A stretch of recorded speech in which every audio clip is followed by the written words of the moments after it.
Bienvenidos y bienvenidas. Poco a poco vamos cerrando el 2021, no sin antes repasar una semana que nos dejó temas que de seguro serán parte de los destacados del año. Matrimonio igualitario, un hecho histórico que marca un antes y un después en materia de derechos civiles, la inédita protección de los neuroderechos que avanza a la Cámara y un nuevo estado de excepción para la macrozona sur. Aquí comienza esta síntesis con lo más destacado de la Sala del Senado.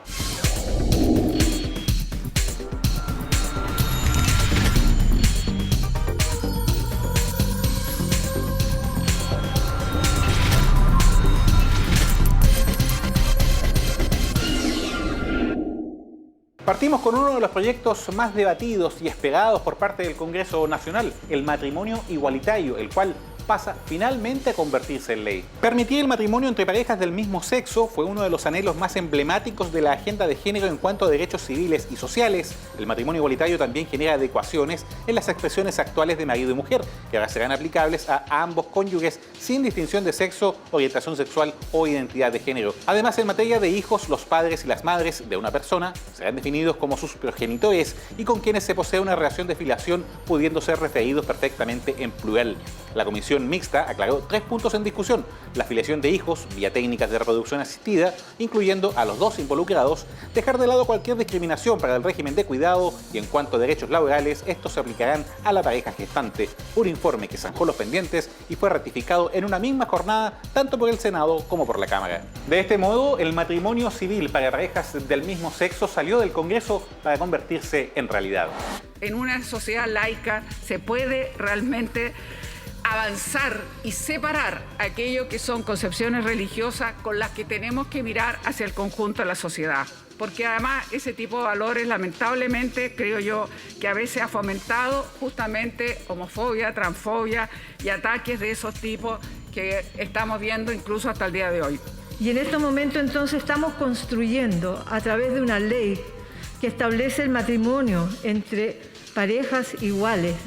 Estamos construyendo un espacio de libertad, un espacio de igualdad, un espacio de felicidad para personas que buscan en la construcción de los afectos de la vida cotidiana, buscan en la construcción de una familia una forma de vivir, una forma de trascender. Me parece que es una obviedad, una necesidad de que la ley civil chilena considere el matrimonio igualitario. La ley civil, recordemos, es la ley que es el mínimo para todos. La ley civil debe ser el lugar donde nos encontremos, ojalá, todos quienes vivimos en un determinado país. Y por lo tanto debe evitar en la mayor medida de lo posible discriminaciones, arbitrariedades, cerrar puertas. No basta con enalborar principios como el interés superior del niño, si cuando corresponde legislar ese interés se supedita a los deseos de los adultos. Y lamento profundamente que particularmente esto ocurra bajo los auspicios de un gobierno y que reiteradamente ha declarado, ¿no es cierto?, que tenía una especial preocupación por la infancia, cosa que no ha demostrado, sino que por el contrario ha puesto en segundo lugar en este proyecto. Y el Senado sigue impulsando una agenda inédita con mirada de futuro, esta vez para proteger los neuroderechos. Recordemos que los neuroderechos son definidos como los que protegen la privacidad y la integridad mental y psíquica de las personas. Esto frente al avance de las tecnologías, y esta legislación viene a poner parámetros para proteger los datos y preferencias de las personas, promoviendo a su vez la responsabilidad en el manejo de esta información. Esta ley se acopla a la reforma constitucional recientemente aprobada y aterriza sus parámetros para que las neurotecnologías deban ser inscritas en un registro del Instituto de Salud Pública, el ISP, y apelando siempre al consentimiento libre, previo e informado. Ahora será el turno de diputadas y diputados para pronunciarse sobre el futuro de este pionero proyecto de ley. Aquí estamos hablando de neurotecnologías directas, que son la última frontera que va mucho más allá, porque sin mediar datos, directamente son capaces de leer el cerebro humano y pueden leer emociones, pensamientos, incluso el inconsciente. Y si lo pueden leer, pueden introducir en los cerebros emociones, pensamientos, pueden introducir en los cerebros historias de vida que los cerebros humanos no son capaces de distinguir lo que es virtual de lo que es real. Quisimos dar señales potentes y anticiparnos a conductas que pueden ser muy condenables de uso de las neurotecnologías que están más bien inspiradas y tratamos de hacerlo para el bien de las personas. En definitiva, se trata de un proyecto esencial para que la reforma constitucional que ya concretamos en materia de neuroderechos y protección de las personas sea efectiva y práctica. Y por tercera vez, mediante excepciones avaladas por el Congreso Nacional, se aprobó nuevamente el estado de excepción para 4 provincias de la denominada Macrozona Sur. Tras obtener 16 votos a favor, 12 en contra y una abstención, Arauco, Biobío, Malleco y Cautín seguirán contando con el apoyo de las Fuerzas Armadas para reforzar la labor de las fuerzas de orden y seguridad. El motivo son los conocidos ataques que, pese a esta medida, persisten, aunque con menos focos.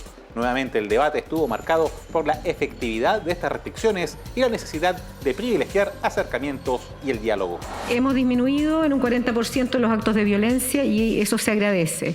Pero de una u otra manera, como no hemos encontrado una solución más efectiva por el momento, es absolutamente necesario que nosotros nos hagamos cargo a través del único instrumento que tiene el presidente de la República y el gobierno para poder enfrentar de manera eficiente este flagelo. Efectivamente, y vuelvo a reiterarlo, son 24 años. Quizás debimos habernos puesto de acuerdo mucho antes y hubiéramos evitado la muerte de muchas personas y el dolor de muchas familias. Es cierto que se han logrado detener 500 personas, no sé, 560 personas que están de una u otra manera vinculados a hechos delictuales. Y está claro que han disminuido los hechos de violencia. Entonces yo creo que es importante que la estrategia y los objetivos y todo tenga una dimensión temporal. Y esto que tiene que ir acompañado de ir enfrentando las causas, no solo los delitos, también las causas. Haré todos mis esfuerzos para colaborar y ser puente de solución con los distintos actores. De hecho, concurriré a la zona para escuchar, para ponerme a disposición de todas y de todos para colaborar. Presidente, yo me abstengo. Y destacamos también el paso a tercer trámite de una moción que aumenta las sanciones para quienes participen u organicen carreras clandestinas. Este tipo de competencias no autorizadas, si bien están consideradas por su temeridad en la ley actual, principalmente por un tema de velocidad, con esta moción se enfatiza en cuanto a sus sanciones. Por ejemplo, hay nuevas definiciones, se crea un nuevo tipo penal y si hay personas heridas o fallecidas, las penas aumentan. Se contempla el retiro de los vehículos involucrados y también se incluye a los organizadores o facilitadores de estas competencias.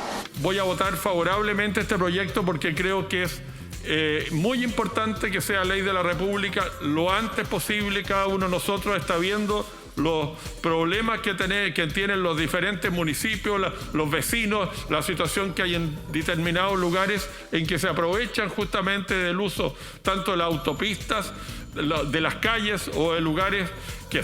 Y algo que es importante señalar, esto solamente afecta lo que es las vías públicas, no afecta lo que es lugares privados que estén autorizados. Y para eso hay normas que hoy día existen en nuestro país. La última semana no solo nos dejó materias como estas a destacar en el Pleno, algunas otras han sido consignadas en la parte inferior de su pantalla. Por ejemplo, para el cuarto retiro, donde el Senado tomó conocimiento y procedió a archivar el rechazo de la Cámara a esta moción. Más información en las redes y plataformas del Senado y sus consultas. Las esperamos en el correo tvsenado@senado.cl. Desde el estudio 5 de TV Senado en Santiago, como siempre, agradecemos su compañía. Les invitamos a compartir este video y recuerde permanecer en la sintonía del canal del Senado.